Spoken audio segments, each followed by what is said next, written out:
Hi friends, welcome to Chhota news. నా పేరు అబులే సయ్యద్. ఇవాళ మార్నింగ్ నా పర్సనల్ ఈమెయిల్ ఐడికి నా మీద పోక్సో యాక్ట్ 2012 కింద కేసు బుక్ అయిందంటూ ఇంటెలిజెన్స్ బ్యూరో ఆఫ్ ఇండియా నుంచి ఒక మెయిల్ వచ్చింది.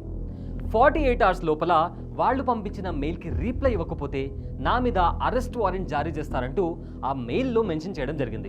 అయితే అనుమానం వచ్చి ఆ మెయిల్ని క్రాస్ చెక్ చేస్తే సైబర్ నేరగాళ్లు ఇన్నోసెంట్ పీపుల్ని ట్రాప్ చేసి వాళ్ళ దగ్గర నుంచి డబ్బులు దోచేయడానికి తీసుకొచ్చిన కొత్త టెక్నిక్ అని తెలిసింది. టెక్నాలజీ అప్డేట్ అయినట్లు సైబర్ క్రిమినల్స్ కూడా దానికి మించిన రేంజ్లో రెచ్చిపోతున్నారు. రోజుకొక స్టైల్తో కొత్త స్ట్రాటజీలతో అమాయకులను నిలువునా ముంచేస్తున్నారు. అయితే తెలియకుండా మోసాలు చేయడం ఈ రోజుల్లో చాలా కామన్. కానీ ఇప్పుడు చెప్పి మరి మోసాలు చేస్తుండడంతో అందరూ షాక్కు గురవుతున్నారు.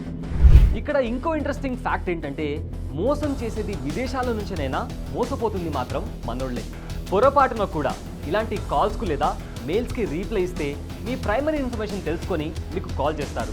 మిమ్మల్ని పేరు పెట్టి పిలిచి ఫలానా క్రైమ్లో మీరు ఇన్వాల్వ్ అయి ఉన్నారు అని, లేదా కొరియర్ ద్వారా మీరు విదేశాలకు పంపుతున్న పార్సల్లో మత్తుమందులు, పాస్పోర్ట్లు, పిస్టల్, బుల్లెట్లు ఉన్నట్లు కస్టమ్ అధికారులు గుర్తించారని సిబిఐ లేదా క్రైమ్ బ్రాంచ్ పోలీసులు కేసు నమోదు చేశారని చెప్పి మిమ్మల్ని భయపెడతారు.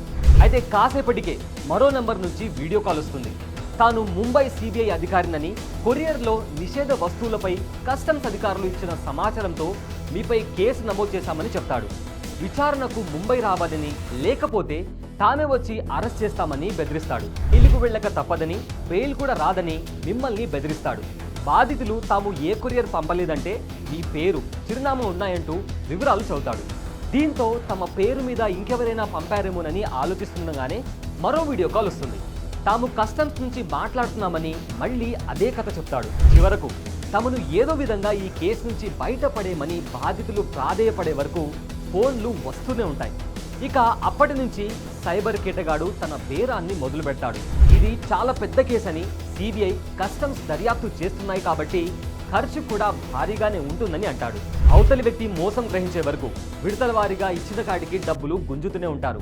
ఇలా హైదరాబాద్లోని ఒక ప్రముఖ సంస్థలో పనిచేస్తున్న ప్రొఫెసర్ దగ్గర నుంచి ఏకంగా 45 లక్షల రూపాయల వరకు గుంజుకున్నారు. ఈ విధంగా హనీ ట్రాప్ ద్వారా వృద్ధులను, యువకులను టార్గెట్ చేస్తున్నారు. న్యూడ్ కాల్స్ చేయించి డబ్బు డిమాండ్ చేస్తున్నారు. కొరియర్ మోసాలపై జనంలో కాస్త అవగాహన పెరగడంతో సైబర్ నేరగాళ్లు కొత్త తరహాలో ఈమెయిల్ ద్వారా మోసాలు మొదలుపెట్టారు. సైబర్ మోసాలకు సంబంధించి ఇప్పటి వరకు ఒక్క తెలంగాణలోనే 1197 కేసులు నమోదైతే అక్షరాల 35,55,97,110 రూపాయలు బాధితులు నష్టపోయినట్లు తెలంగాణ రాష్ట్ర సైబర్ సెక్యూరిటీ బ్యూరో వెల్లడించింది.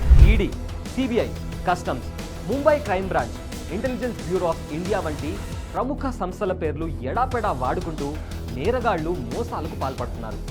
వీడియో కాల్స్ ద్వారా మాట్లాడుతూ బెదిరింపులకు దిగుతున్నారు. అయితే దేశంలో ఏ దర్యాప్తు సంస్థ కూడా వీడియో కాల్స్ ద్వారా అనుమానితులను విచారించదని గుర్తుంచుకోవాలి. అన్నిటికీ మించి మీరు ఎలాంటి పార్సల్ పంపలేదని, మీ ఖాతాలో ఎలాంటి డబ్బు జమ కాలేదని తెలిసినప్పుడు ఎవరు ఫోన్ చేసినా భయపడాల్సిన అవసరం లేదు. ఎట్టి పరిస్థితుల్లోనూ ఎవరికి కూడా డబ్బులు బదిలీ చేయొద్దు. బ్యాంకు ఖాతాల వివరాలు చెప్పొద్దు. ఒకవేళ మోసపోయినట్టు గ్రహిస్తే వెంటనే 1930కి ఫోన్ చేసి ఫిర్యాదు చేయాలి. ఇలాంటి ఇంట్రెస్టింగ్ అప్డేట్స్ కోసం వెంటనే మీ మొబైల్ ఫోన్లో ఛోటా న్యూస్ యాప్ని ఇన్స్టాల్ చేసుకోండి.